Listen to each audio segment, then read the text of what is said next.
Good morning students. आज हम करेंगे नेक्स्ट प्रॉपर्टी क्या है कि अगर x एक रैंडम वेरिएबल है और वो ग्रेटर देन 0 है तो उसका एक्सपेक्टेशन भी हमेशा क्या होगा, ग्रेटर देन 0 होगा। जो भी पॉजिटिव है तो उसका एक्सपेक्टेशन भी क्या होगा, पॉजिटिव। तो इसका प्रूफ कुछ नहीं है, मतलब जनरल है कि if x is a continuous random variable such that x is greater than 0 then e of x का फॉर्मूला क्या होता है, इंटीग्रेशन कॉन्टिन्यूस लेके चलें जानबूझ के x px dx और लिमिट्स क्या होती है -∞ टू ∞।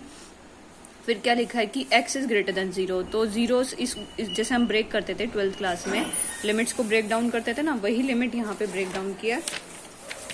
लिमिट क्या हो जाएगी यहाँ पे जैसे 0 से -∞ से 0 प्लस 0 से इन्फिनिटी। क्यों ब्रेक कर ली, क्योंकि यहाँ पे x तो ग्रेटर देन 0 है तो यहाँ पे तो क्या लेगा वो फंक्शन वैल्यू 0 लेगा, तो खाली क्या बचा 0 to infinity x px dx। और ये क्या होगा, ग्रेटर देन 0, क्योंकि x क्या है हमारा, पॉजिटिव है।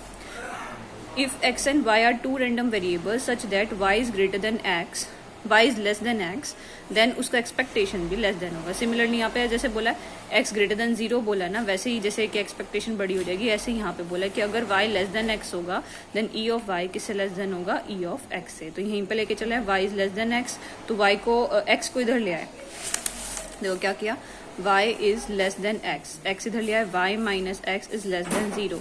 दोनों तरफ एक्सपेक्टेशन ले लेंगे, e of y minus x is less than e of 0। e of 0 क्या होगा, 0।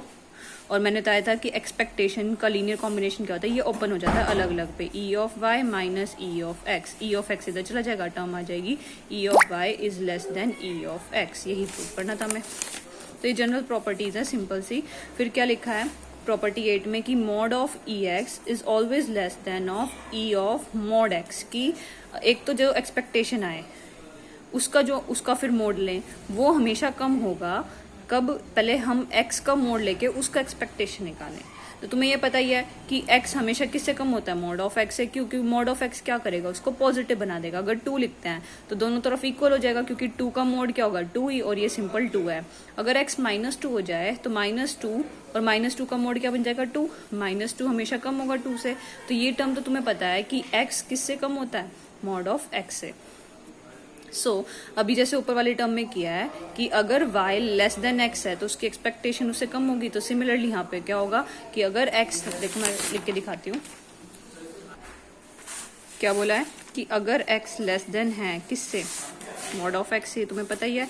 और एक हमने करी ले कि अगर x लेस देन है y से तो उसका एक्सपेक्टेशन उससे लेस होगा या इक्वल, जो भी गिवन है। तो similarly e of x is less than e of expectation of x। ये आ गया यहाँ पे डायरेक्टली। फिर क्या लिखा है अगेन, अब जैसे यहाँ लिखा है ऐसे -x हमेशा किससे कम होगा, मॉड ऑफ x से, तो e of -x is less than e of mod x। फिर तुमने एक टर्म पढ़ी होगी, अगर एक टर्म b से छोटी है, उसका माइनस ऑफ a भी b से छोटा है, तो mod of a is always less than b। ये तुम्हारा रिजल्ट होता है कि अगर ये दोनों होल्ड कर रहे हैं, a भी छोटा है, उसका नेगेटिव पार्ट भी उससे छोटा है, तो मॉड ऑफ a किससे छोटा हो जाएगा, b से। सिमिलरली यहाँ पे क्या बोला है, ये पॉजिटिव, ये a मान लो, और ये माइनस, इसका माइनस बाहर आ जाता है एक्सपेक्टेशन का, क्योंकि मैंने बताया था वो प्रॉपर्टी फॉलो करता है माइनस की, वो बाहर आ जाता है e ऑफ मॉड x। ठीक है, तो क्या है यहाँ पे e ऑफ x, और यहाँ पे क्या है माइनस e ऑफ x, वो भी इससे लेस है और उसका नेगेटिव पार्ट भी उससे लेस है। तो इसका मोड e ऑफ x का मोड किससे लेस होगा, e of mod of x का। समझ आया, तुम्हें ये रिजल्ट याद रहेगा तो ये भी याद रहेगा। तो वही टर्म यहाँ पे समझाई है, वो समझ आ जाएगी। नेक्स्ट क्या बोला है, if mu r dash exist then mu dash exist for all 1। इसने क्या बोला है कि अगर ये क्या होता है, म्यू आर डैश क्या होता है, मोमेंट अबाउट एनी पॉइंट। वैसे तो जनरली हम क्या लेते हैं, मोमेंट अबाउट ऑरिजिन या मोमेंट अबाउट एनी पॉइंट, तो कौन सा rth मोमेंट है। तो इसने बोला है कि अगर ये एग्जिस्ट कर रहा है, मतलब मैंने कहा म्यू डैश 10 एग्जिस्ट कर रहा है, तो इसका मतलब 1 से लेके सारे म्यू 10 डैश एग्जिस्ट कर रहा है, मतलब इसके बीच वाले सारे।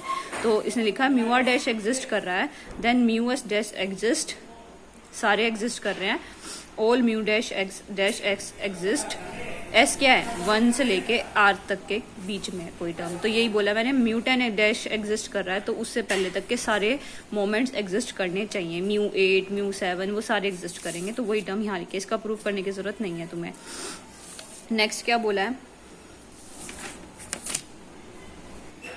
हम आते हैं प्रॉपर्टीज ऑफ वेरिएंस पे। If x is a random variable then variance of ax plus b is equals to a square v of x। अब तुम एक चीज नोटिस करोगे, जैसे एक्सपेक्टेशन में मैंने क्या बताया था तुम्हें कि जो भी कांस्टेंट टर्म होते हैं वो एज इट इज बाहर आ जाती है। अगर e ऑफ ax लिखा है तो a e ऑफ x हो जाता है। ऐसे ही वेरिएंस में एक टर्म होती है कि ax है ना, तो जो भी कांस्टेंट टर्म है वो स्क्वायर होके बाहर आता है।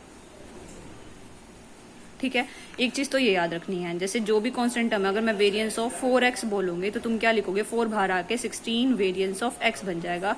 अब बस तुम्हें इसकी वैल्यू निकालनी है। तो जो भी कांस्टेंट टर्म है उसका स्क्वायर बाहर आता है, जैसे e में सिंपल कांस्टेंट आ जाता है। तो वो अब क्या बोल रहा है कि variance of ax plus b is equal to a square variance of x plus b जो पार्ट है वो 0 हो गया। इसका मतलब कैसे, वो देखो हम कैसे निकालेंगे। वेरिएंस का जनरल फॉर्मूला क्या होता है, वेरिएंस x लिख लो, μ2 लिख लो, तो उसका जनरल फॉर्मूला क्या होता है, E X square minus E of X का होल स्क्वायर, या इसको mu two dash minus μ1 dash का स्क्वायर भी बोलते हैं। ठीक है, तुम्हें जनरल फॉर्मूला याद रखना है। तो अब ई ऑफ एक्स स्क्वायर भी चाहिए और मीन भी चाहिए। ये ई ऑफ एक्स क्या होता है, मीन। तो पहले हम ई ऑफ एक्स निकालेंगे, उसके बाद ई ऑफ एक्स स्क्वेयर निकालेंगे, मतलब μ1 डैश और μ2 डैश दोनों निकालना है। तो इसमें क्या कहा, पहले y मान लिया, जो भी जिसका भी वेरिएंस निकालना है। अभी मैंने variance of ax plus b y का निकालना है, मतलब variance of ax plus b निकालना है। तो मैं इसको y मान लेती हूँ, variance of y। Variance of y का फॉर्मूला क्या है, e of y square minus E of y का होल स्क्वायर। तुम्हें ये निकालना है। तो पहले हम ई ऑफ वाई स्क्वेयर निकालेंगे। तो इसने लिखा y हमारा ये है, ई ऑफ वाई क्या हो जाएगा। अब पहले हम ई ऑफ वाई निकालते हैं। ई ऑफ वाई क्या बनेगा, e of a x plus b. क्या होगा, इन पे अलग अलग लग जाएगा, e of a x plus e of b बन जाएगा। और कॉन्स्टेंट टर्म पे एक्सपेक्टेशन एक्ट करता नहीं है, ए बाहर आ जाएगा, ए ऑफ ई एक्स ई आ गया। ठीक, ये आ गई टर्म, तो वही यहाँ पे लिखी है। उसके बाद क्या किया, y में से e ऑफ y माइनस किया। क्यों किया, मैं तुम्हें जनरल फॉर्मूला बताती हूँ। तुम्हें पहले एक बार समझ लो, क्या किया, y लिया और e ऑफ y लिया। अब दोनों को सब्ट्रैक्ट कर लिया, ये वाली टर्म और इस टर्म को सब्ट्रैक्ट कर लो एक दूसरे से। तो क्या बनेगा, देखो y तो है तुम्हारा ax plus b, e of y क्या है हमारा, a of ex plus b. अब दोनों को माइनस कर लेते हैं, तो क्या बन जाएगा, y minus e of y, A x minus E of x. मैंने ए कॉमन ले लिया और बी कैंसिल हो गया, ये टर्म आ गई। फिर हम दोनों तरफ स्क्वेयरिंग एंड एडिंग करेंगे, स्क्वेयरिंग एंड टेकिंग एक्सपेक्टेशन। पहले तुम समझ लो फिर बताती हूँ।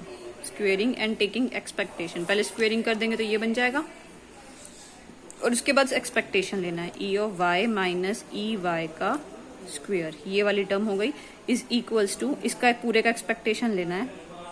स्क्वेयर किया पहले मैंने दोनों तरफ, y माइनस ई वाई का स्क्वेयर, तो मैंने यहाँ पे स्क्वेयर लिखा है। इसका स्क्वेयर करा है, ए स्क्वेयर बाहर ले सकते हो पहले डायरेक्टली, क्योंकि एक्सपेक्टेशन से वो डायरेक्टली एज इट इज आता है। तो अंदर बचेगा x minus E of x का स्क्वेयर। ठीक है, अब क्यों लिखा है मैंने तुम्हें, मैंने अभी जनरल बताया, वेरिएंस का फॉर्मूला याद, वेरिएंस ऑफ x क्या होता है, e of x square minus E of X का होल स्क्वायर, या फिर इसकी जगह ये भी फॉर्मूला याद कर सकते हो, ई ऑफ माइनस एक्स का स्क्वायर। या तो ये फॉर्मूला लर्न कर लो या ये वाला, इसको खोलोगे तो यही टर्म आएगी। तो दोनों में से कुछ भी कर सकते हो। यहाँ पे हम ये वाला अप्लाई कर रहे हैं। ये क्या बन गया तुम्हारा, देखो इसे कंपैरिजन करो, यहाँ पे y है, यहाँ पे ई ऑफ y है, ई बाहर चल रहा है और उसका स्क्वायर है। ये वेरिएंस ऑफ x है, तो ये क्या बन गया, वेरिएंस ऑफ y। ठीक है, ए स्क्वायर, और ये क्या बन गया, वेरिएंस ऑफ x। यही प्रूव करना था, variance of y is equals to a square variance of x। तो तुम्हें ये, वैसे जनरली हम ज्यादातर फॉर्मूले में ये यूज करते हैं, लेकिन एक फॉर्म ये भी होते हैं, तो तुम्हें दोनों टर्म्स याद रखनी है। तो हमने क्या किया इसमें, पहले हमने y लिखा, y को ये माना है, फिर e ऑफ y निकाला, फिर दोनों को सब्ट्रैक्ट करके उन दोनों का स्क्वेयरिंग किया। स्क्वेयरिंग करने के बाद एक्सपेक्टेशन लिया दोनों तरफ, एक्सपेक्टेशन में ए स्क्वायर कॉमन आ गया, फिर ये जनरल फॉर्मूला बनता है वेरिएंस ऑफ y का, और ये जनरल फॉर्मूला बनता है वेरिएंस ऑफ x का। तो ये तुम्हारा प्रूफ था। नेक्स्ट टॉपिक हम करेंगे कोवेरिएंस। कोवेरिएंस का कल करेंगे। यहाँ तक तुम्हें कोई प्रॉब्लम होगी तो तुम पूछना।